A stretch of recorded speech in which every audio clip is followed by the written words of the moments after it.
ಗೌರವಿಸಿದ್ದಾರೆ. ಹಾಗಾಗಿ ನಮ್ಮ ಹೆಮ್ಮೆಯ ಕ್ರೀಡಾಪಟುಗಳಿಗೆ ಅಭಿನಂದನೆ ಸಲ್ಲಿಸಬೇಕು. ಎಲ್ಲ ವಿದ್ಯಾರ್ಥಿನಿಯರು 24-25ನೇ ಶೈಕ್ಷಣಿಕ ವರ್ಷದ ಕ್ರೀಡಾಪಟುಗಳಿಗೆ ಉಳಿದಿರಿಸಬೇಕಾಗಿ ಮನವಿ ಮಾಡಿಕೊಳ್ಳುತ್ತೇನೆ. ಬೆಂಗಳೂರು ವಿಶ್ವವಿದ್ಯಾಲಯ ಉತ್ತಮವಾದ ಸಮವಸ್ತ್ರಗಳೊಂದಿಗೆ ನಮ್ಮ ವಿದ್ಯಾರ್ಥಿಗಳನ್ನ ಗೌರವಿಸಿದ್ದಾರೆ. ಕಾಲೇಜಿನ ಈ ವರ್ಷವೂ ಕೂಡ ನಮ್ಮ ಕಾಲೇಜಿನಲ್ಲಿ ನಾವು ಆಯೋಜನೆ ಮಾಡ್ತಿದ್ದೀವಿ.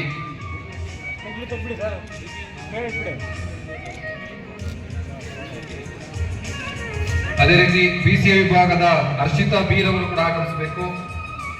BBA ವಿಭಾಗದ ಸ್ಫೂರ್ತಿ HP ಈ ಇಬ್ಬರು ವಿದ್ಯಾರ್ಥಿನಿಯರು ಕೂಡ ಬಂದು ವೇದಿಕೆ ಮೇಲೆ ಬಹುಮಾನವನ್ನು ಸ್ವೀಕರಿಸಬೇಕಾಗಿ ಮನವಿ ಮಾಡಿಕೊಳ್ತೇನೆ. ಹರ್ಷಿತಾ ಬಿ.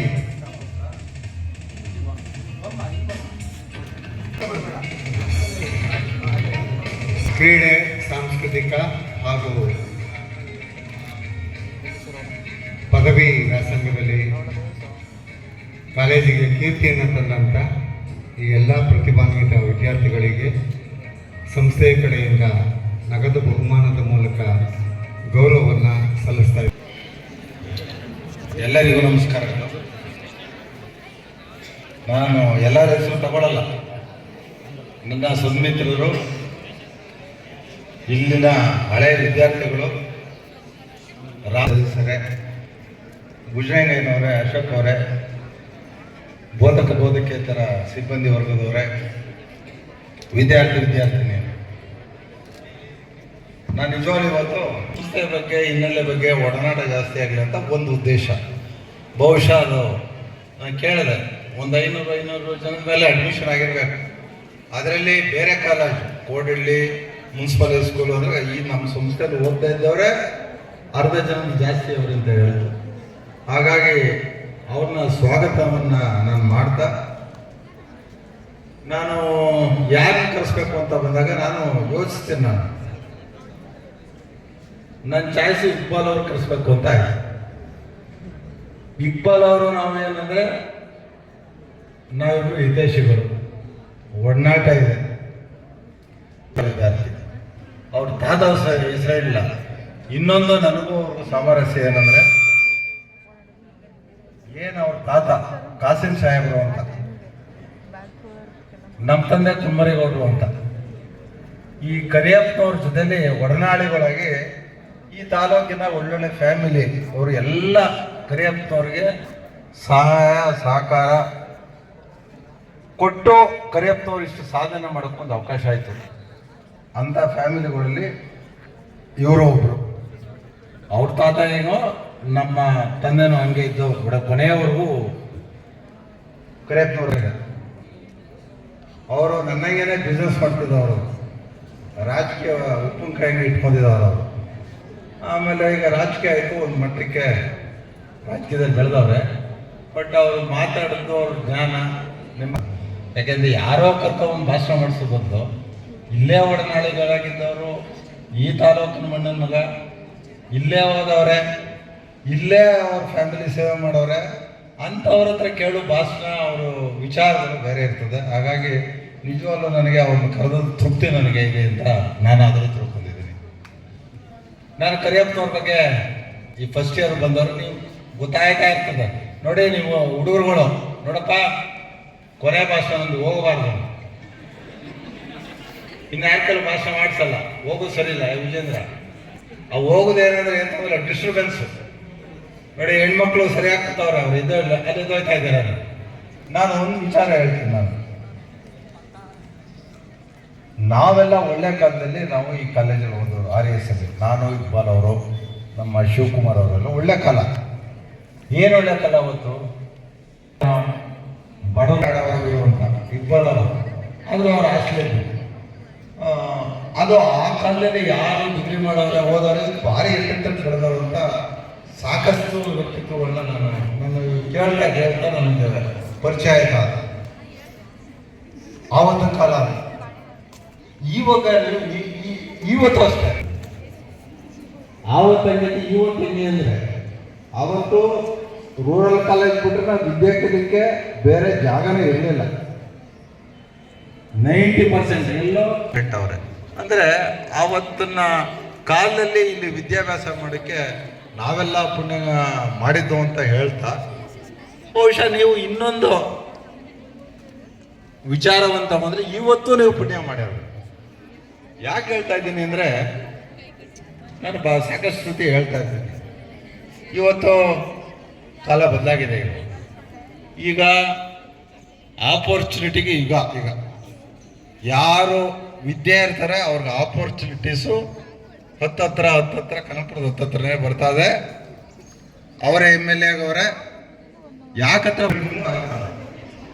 ಸೊ ಎಲ್ಲ ಆಲ್ಮೋಸ್ಟ್ ದೊಡ್ಡ ದೊಡ್ಡ ಕಂಪ್ನಿಗಳು, ಇಂಟರ್ನ್ಯಾಷನಲ್ ಕಂಪ್ನಿಗಳು ಬೆಂಗಳೂರಲ್ಲಿ ಅಲ್ಲಿ ದೂರ ಬರ್ತದೆ.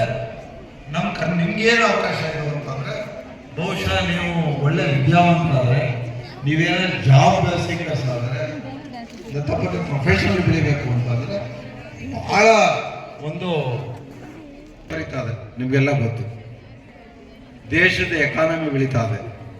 ಎಲ್ಲಿ ಆರ್ಥಿಕತೆ ಒಂದು ದೇಶದಲ್ಲಿ ಬೆಳೆಯಲ್ಪಟ್ಟಂತ ಮಾಡೋದು, ಒನ್ ಟರ್ಮಿನಲ್ ಮಾಡಿದ್ರು. ಏನು ದೊಡ್ಡ ಏರ್ಪೋರ್ಟ್ ಆಗೋಯ್ತು ಅಂತ ಸಾಮಾನ್ಯವಾಗಿ ಥಿಂಕ್ ಮಾಡಿದ್ರು. ಅದನ್ನು ಈಗ 2ನೇ ಟರ್ಮಿನಲ್ ಮಾಡಿದ್ರು. ಅದು ಆಲ್ಮೋಸ್ಟ್ ಇನ್ನೊಂದು ಏರ್ಪೋರ್ಟ್ ಆಗಿ. ಈಗ ಅವೆರಡು ಸಾಲ ಇನ್ನೊಂದು ಏರ್ಪೋರ್ಟ್ ಆಯ್ತದೆ. ಅದು ಆರೋಳ್ಳಿలో ಪ್ರಪೋಸಲ್ ಅದೇ ಅಂತ ವಿಚಾರ ಆದರೆ, ಈ ಕುಣಿಗಲ್ ಹತ್ರ, ನೆಲಮಂಗಲ ಹತ್ರ ಇದೆ. ಇದು ಯಾಕೆ ಹೇಳ್ತಾ ಇದ್ದೀನಿ ಅಂದರೆ, ಸುಮ್ಮನೆ ಏರ್ಪೋರ್ಟ್ಗಳಂಗೆ ಶುರುವಾಗಲ್ಲ. ಈ ಸರ್ವಿಸ್ ಸೆಕ್ಟ್ರಲ್ಲಿ ಮಾಡುವಂಥ ಸಾಫ್ಟ್ವೇರ್ಲೇನೋ ಸಾಕಷ್ಟು ಆವತ್ತು ಲೆಕ್ಕ ಹಾಕೊಂಡ್ರೆ ಲಕ್ಷಾಂತರ ಜನ ಅಲ್ಲ, ಲಕ್ಷಾಂತರ ಕಂಪ್ನಿ ಶುರುವಾದಂತ ನೋಡ್ತಾ ಇದ್ದೀನಿ. ಅದಕ್ಕೆ ನಾನು ಹೇಳೋದು ಅಷ್ಟೇ, ನಾವು ಬಂದಾಗಿದ್ದೀವಿ ಮ್ಯಾನೇಜ್ಮೆಂಟಲ್ಲಿ ಇದನ್ನೆಲ್ಲ ನಾವು ಬೇಸಿಕ್ ಎಜುಕೇಷನ್ ಮಕ್ಕಳಿಗೆ ಓದೋಕ್ಕಾಗ್ತಾ ಇಲ್ಲ, ಬಡವ ಮಕ್ಕಳು ಓದಬೇಕು ಅಂತ ಅವ್ರು ಗುರಿ ಇದ್ದದ್ದೇ ಬೇಸಿಕ್ ಎಜುಕೇಷನ್. ಅವರು ಡಿಗ್ರಿ ಬಿಟ್ಟು ಏನು ಮಾಡಲಿಲ್ಲ. ಅವ್ರು ಯಾಕೆ ಮಾಡಲಿಲ್ಲ ಅಂತ ಅಂದರೆ, ದೇವರಾಜ ಭಾರಿ ಕ್ಲೋಸ್ ಆಗಿದ್ದವರು.